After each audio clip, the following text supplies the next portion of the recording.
Subscribe and download over 1 million code snippet including this tutorial from codegive.com, link in the description below. Sure, I'd be happy to provide a tutorial on Python requests with header authorization.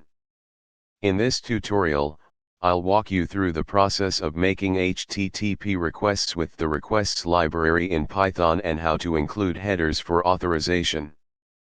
The requests library in Python is a popular HTTP library for making HTTP requests.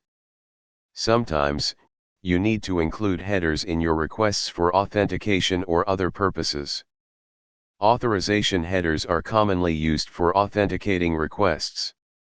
If you haven't installed the requests library, you can do so using the following command.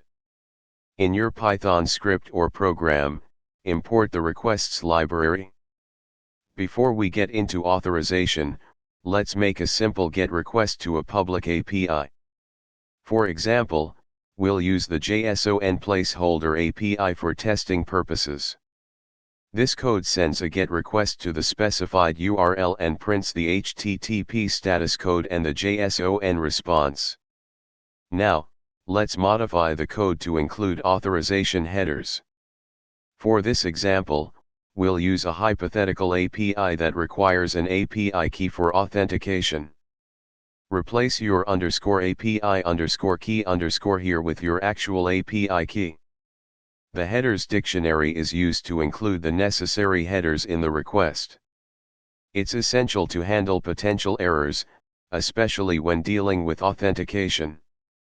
You can check the response status code and act accordingly.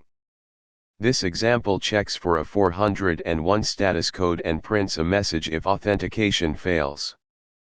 That's it. You've now learned how to make HTTP requests with Python's requests library and include authorization headers. Adapt the code to suit your specific API and authentication requirements. ChatGPT